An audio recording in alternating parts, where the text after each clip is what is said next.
The Newsday continues here on One News Now. I'm Charles Lejano. The Education Department will be accepting late enrollees until the end of the month, after officially opening the school year for 2021-2022. The DEPED says there are about 24.6 million enrollees for this school year. And with the deadline of enrollment extended until September 30, the department hopes that more students would enroll this year compared to last year's 26.2 million.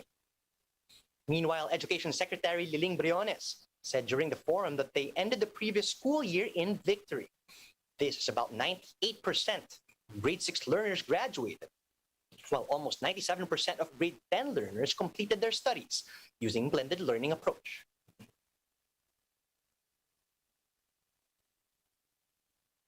But for Teachers Dignity Coalition, schools are far from ready for the academic year, as these are not receiving enough support from the Education Department. TDC Chairman Benjo Basas tells Radyo 5's Filon that many schools have yet to print out modules due to lack of funds, forcing some teachers to use money from their own pockets. He said DepEd is also not providing teachers adequate support for their online requirements, and despite calls for reform, Basas says their requests fell on deaf ears. Hindi naman po kami nagkulang din sa pag-reach out sa ating Department of Education. Maraming pagkakataon po yan. Pero mukhang hindi po na-address. We really do not know. Una ko na ayaw kami kausapin ng DepEd. Pero lagi po kami nakabukas dun sa communication. Kasi wala namang ibang paraan dito kundi dapat mag-usap. Francis Castro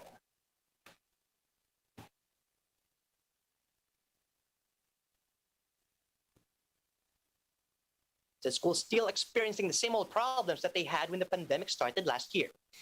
Castro noted that aside from lack of improvement in the system, some teachers have yet to receive gadgets and the allowances promised to them by the government. Sana nagkaroon ng kahit man lang reform. Yun yung sinasabi ng mga teachers natin. Yung paghahanda ay medyo kapos pa rin at kulang. Opo. Yung hinihiling nila para sa mga halimbawa, gadget, internet allowance ay hindi pa rin maibibigay. COMELEC is banking on mall registrations to boost the number of new voters for the 2022 elections. This ahead of the September 30 deadline, which the poll body stressed is unlikely to be extended. JC Kosik over the report. Scoliosis makes it difficult for 88-year-old Gloria Tablico to walk, but her condition did not stop her from reactivating her voter record for the 2022 polls at a mall in Ermita, Manila over the weekend. So that I can voice my sentiments, what I believe will be able to help our country. It's a privilege of everybody to voice their opinion of whoever will be able to help our country. 18-year-old psychology student Veliaflor Noah also registered for the 2022 polls, but he still made sure that he would miss his Saturday online classes. Bali po habang po nakapila, atendahan po ng aking klase. Kasi napapansin ko po, sinasabi po ng ibang kababayan po natin, may mga korap po, may mga nangduduga, kaya yun po yung napaisip ko na bakit po magboto. Like Villaflor, first-time voter Jonathan Biado wants to see change in the country, prompting her to register to vote. Para pong maano ko po yung pagkarapatan ko sa pagboto, para makapili po ng tamang leaders na mamumuno sa bansa natin, para makasama po sa pagbabago ng bansa. Sa pandemic naman po, parang ang gulo po ng sistema, boboto po ako para sa mga para mahalal yung mga tamang leaders. Senior citizen and taxi driver Casano Valencia meanwhile took a time off from work for the reactivation of his voter record. Para mapil ko yung pagiging importante ko sa mamamayan ng Pilipino. Bilang mamamayan Pilipino, meron kang cashier, mapil mo yung kung anong sinasabi mo, yung comment mo sa gobyerno. They are just among the hundreds who lined up at a mall in Manila for the National Synchronized Mall Voter Registration Day last Saturday.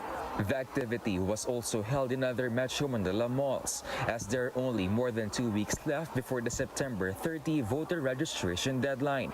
The Commission on Elections says malls are ideal registration sites. Malls are places where people congregate.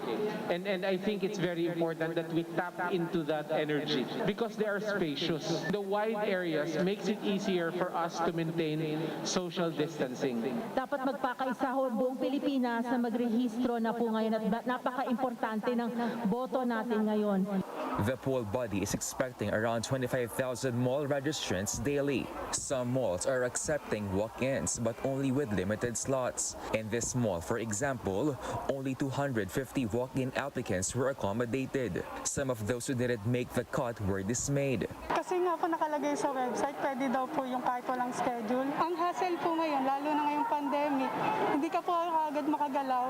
Hindi ko alam kasi alam namin ang alas 4 eh. Kaya okay lang, wala pa naman alas 4 eh. Hindi ko alam na magka-cut off eh.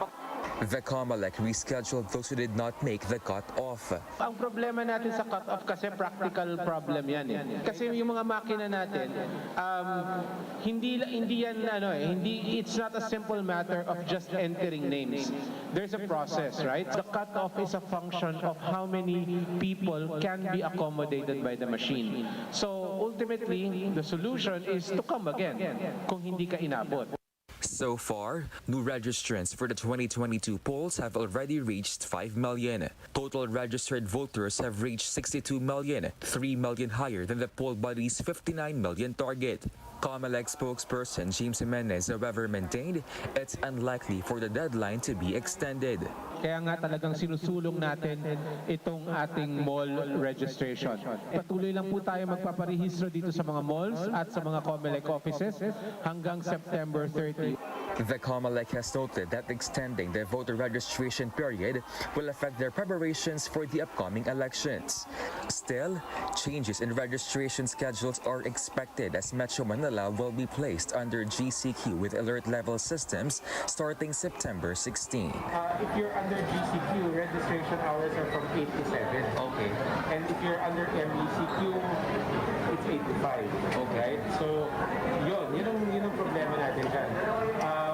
At the same time, yung Saturdays, hindi magbabago. Saturdays and holidays kasi 85 pa rin. For News 5, JC Cosico, We Are One News.